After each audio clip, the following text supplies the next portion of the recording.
Pois é, Soane, ótima tarde para você, para todo mundo que está acompanhando o Poder Expresso.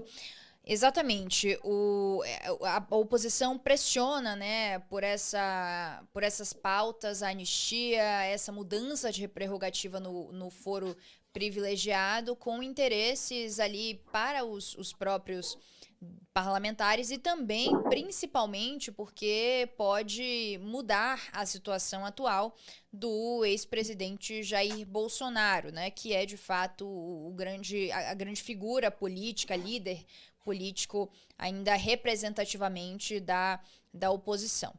Bom, e sobre esse tema a gente vai conversar com o advogado criminalista Pier Paolo Bottini, que é professor da Universidade de São Paulo.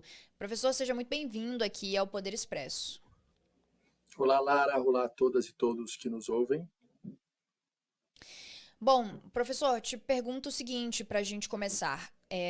Como é que essa mudança da prerrogativa do foro, primeiro, como seria essa mudança, né? O que passa a ser diferente caso de fato ela seja votada e aprovada, e como ela poderia beneficiar o ex-presidente Jair Bolsonaro?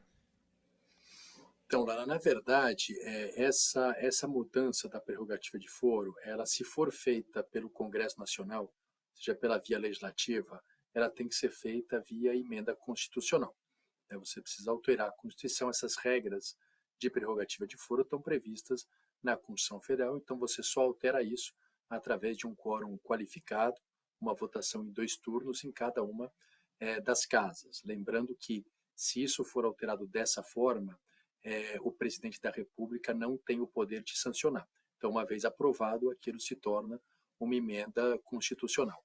Se isso for feito, é claro que os efeitos dependem da redação que for aprovada pelo Congresso Nacional. Mas, de qualquer maneira, vai haver aí uma discussão jurídica muito interessante, porque o Supremo Tribunal Federal, nas vezes em que ele discutiu a prerrogativa de foro, ele disse que, ainda que a pessoa, na época em que o Supremo dizia que, quando a pessoa deixava o cargo, ele deixava de ter a prerrogativa de foro, hoje não é assim, mas foi num determinado momento, ele entendia que, se a pessoa fizesse isso no momento em que o processo já estivesse na fase final, que é uma fase próxima da que está o processo do Bolsonaro, isso não afetaria essa pessoa. Tá? Mas a gente estava falando aqui de uma regra constitucional existente, e a pessoa, com a intenção de fugir do julgamento, renunciava ao cargo e voltava com o objetivo de tirar aquilo do tribunal. Então o Supremo disse: olha, isso não pode acontecer. Se você estiver no final do processo, mesmo que você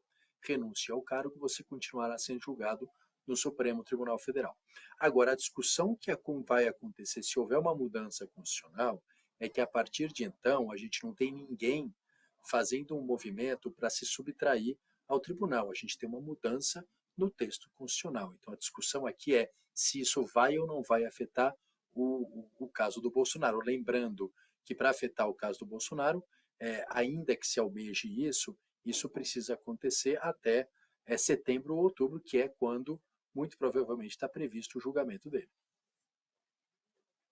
Agora, professor, como é que ficam casos anteriores? Pessoas que foram condenadas no Supremo Tribunal Federal porque tinham foro privilegiado e que, caso fossem condenadas depois dessa mudança de prerrogativa, se fossem julgadas, né, depois dessa mudança de prerrogativa, não teriam sido julgadas pelo Supremo Tribunal Federal. Nesses casos dessas pessoas já condenadas pelo STF porque tinham foro privilegiado, abre prerrogativa para que elas possam questionar essa decisão? Uma boa pergunta, Lara, mas a resposta aqui é não, tá? Uma vez que houve a condenação e houve o trânsito em julgado, essa mudança de regra, que é uma mudança de competência, ou seja, uma regra processual, ela só se aplica aos casos em andamento ou aos casos futuros. Aqueles casos que já foram julgados e já são encerrados, como eles foram julgados e se encerraram sobre as regras anteriores, então o que vale é a regra anterior. Então, essa mudança não vai impactar de forma alguma a situação dessas pessoas. Professor, agora pensando no outro lado da história, né, que é a primeira instância, caso diversos julgamentos saiam do STF deixem de ser de responsabilidade do STF. Isso pode, em algum momento, sobrecarregar a primeira instância? Eu acredito que não, né? Na verdade, os juízes de primeiro grau, eles têm muito mais estrutura e até experiência para levar essas questões adiante, muito mais até do que o próprio Supremo Tribunal Federal. Tanto que a parte que a gente chama de instrução, ou seja, ouvir testemunhas, analisar os documentos, em geral, os ministros delegam para juízes de primeiro grau, ou seja, são profissionais que estão acostumados com esse tipo de atividade, né? O que mais do que isso, tá? O que se diz é que essa mudança ela teria o benefício de garantir o duplo grau de jurisdição, ou seja, as pessoas não seriam julgadas numa instância única, elas seriam julgadas e teriam direito a recorrer. Então, essa questão de transitar para o primeiro grau, eu acho que tem claro que uma discussão grande política, importante, mas o argumento de que isso sobrecarregaria o primeiro grau não me parece um argumento muito consistente, porque ele sobrecarrega muito mais o Supremo do que sobrecarregaria os juízes de primeiro grau. Agora, professor, quais são os riscos, né, da gente ter essa mudança de prerrogativa e tirar casos do... Porque o foro privilegiado, né, é interessante a gente analisar isso, que, na verdade, em diversos momentos era um benefício que era visto, de fato, como um benefício, né, por parlamentares, por exemplo, por outras pessoas que ocupam cargos de autoridade.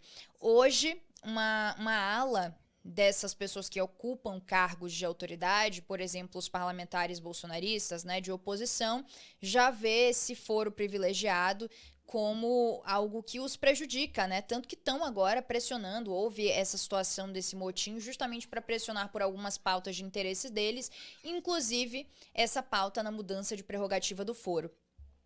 Qual é o risco de haver, de fato, essa mudança, inclusive o risco político, né? Talvez ali a gente possa analisar, de haver essa mudança e de que os casos dessas autoridades sejam levados para a primeira instância e não sejam julgados pelo STF. A gente pode citar algum?